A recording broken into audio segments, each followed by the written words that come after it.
Tuhan Allah dalam konsep agama Samawi oleh masyarakat Dayak Kanayat disebut dengan istilah Pamajubata. Pamajubata adalah makhluk rohani yang tertinggi, teragung, dan dimuliakan oleh seluruh alam semesta raya. Suatu kali Pamajubata turun ke negeri Salangkar dan berwujud seekor burung elang raksasa. Pamajubata kemudian menciptakan kuling langit dua putar tanah, atau kubah langit dan kubah bumi. Setelah melihat ciptaannya ini baik adanya, Pamajubata kemudian menciptakan Sidok Nyandon dan Sidok Nyoba, dua orang pembantunya yang bertugas untuk melihat dan mengamati penciptaan kuling langit dua putar tanah yang diciptakan sebelumnya oleh Pamajubata tadi. Sidok Nyandon dan Sidok Nyoba kemudian menyarankan kepada Pamajubata agar menciptakan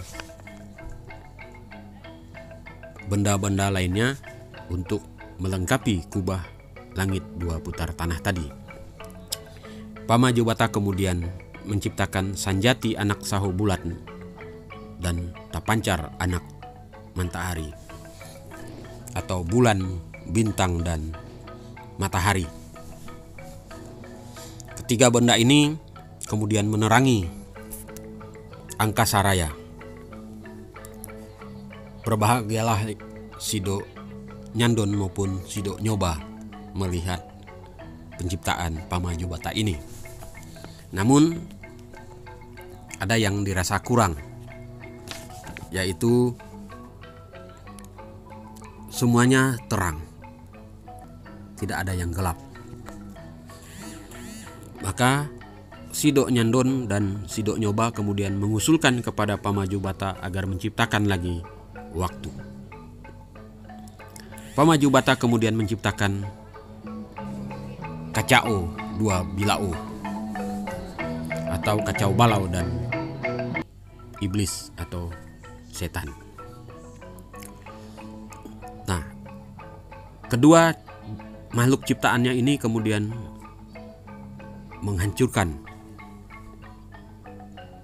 tiga ciptaan Pamajubata sebelumnya, sehingga untuk memisahkan itu Pamajubata kemudian menciptakan terang dan gelap,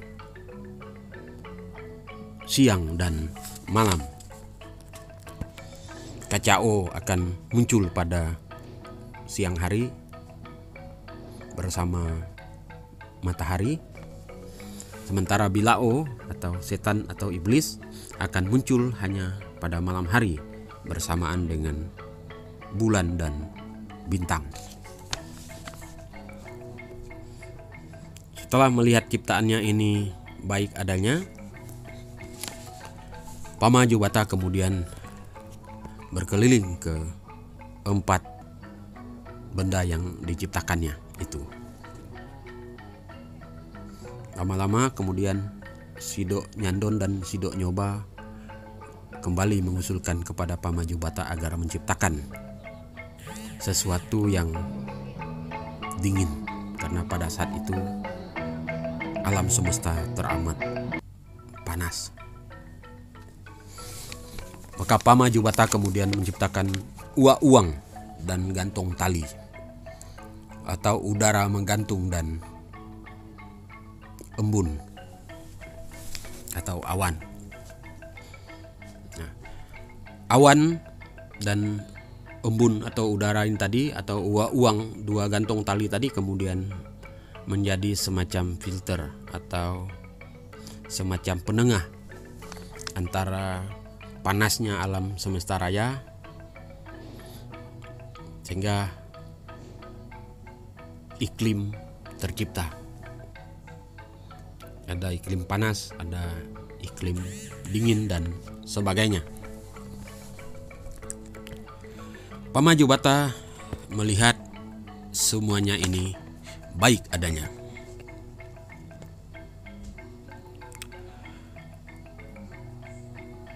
Oleh karena itu, Sido Nyandon dan Sido Nyoba kembali mengusulkan kepada Pamajubata untuk menggenapi ciptaan Pamajubata di negeri Salangkar ini. Oleh Pamajubata kemudian diciptakanlah makhluk rohani yang bernama Tukang Nange dan Jubata Manta. Dua makhluk rohani yang ditugaskan khusus oleh Pamajubata untuk menjaga keseimbangan alam semesta, menjaga keseimbangan antara langit dan bumi, menjaga keseimbangan antara siang dan malam, menjaga keseimbangan antara panas dan dingin, termasuk menjaga keseimbangan antara kematian dan kehidupan.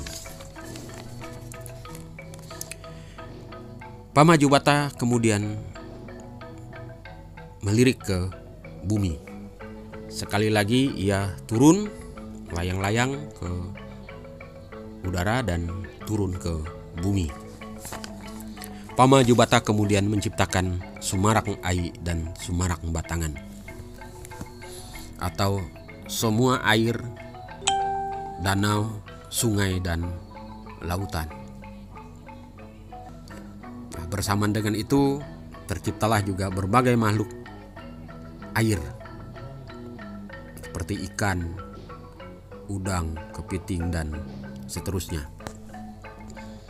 Makhluk-makhluk ini hidup hanya di dalam air. Kemudian di daratan, Pamajubata kemudian menciptakan Tunggul Batuk dan Marapuhut, atau rumpun bambu dan pepohonan.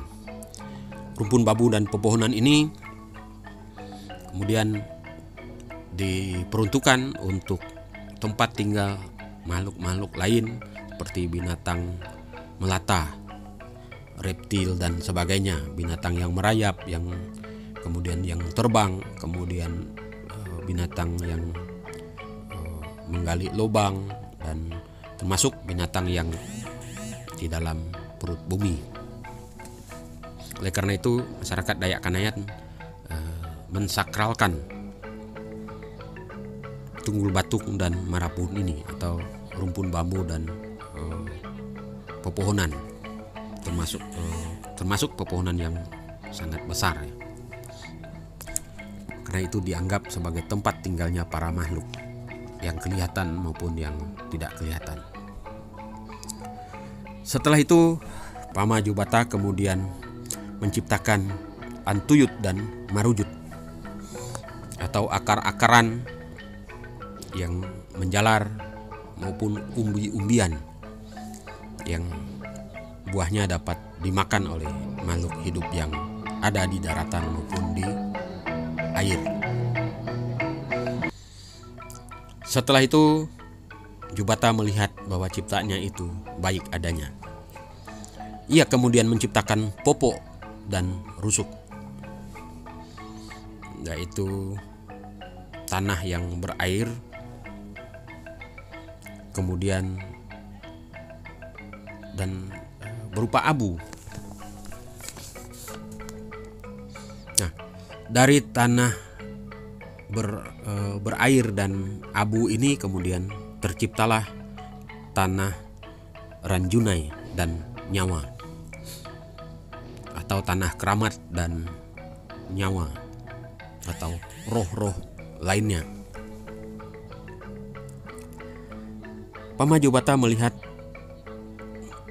bahwa ciptaannya ini sedemikian baik adanya karena saling melengkapi dan saling menyempurnakan dalam menjaga rantai makanan di alam semesta. Kemudian Pamaju Bata mengambil tanah Ranjuna ini tadi dan membentuknya seperti patung. Kemudian Pamaju Bata meniupkan roh atau nyawa kepada patung ini, sehingga patung ini hidup dan bernyawa. Ketua patung ini kemudian mampu bergerak, yang bentuknya atau sosoknya adalah serupa dengan Pamaju Bata. Nah, pada saat itu tanah Rinjani dua nyawa ini berbentuk seorang manusia dan seorang naga. Manusia kemudian disebut dengan Mambang dan naga ini disebut dengan Raja Naga Pusat Ai.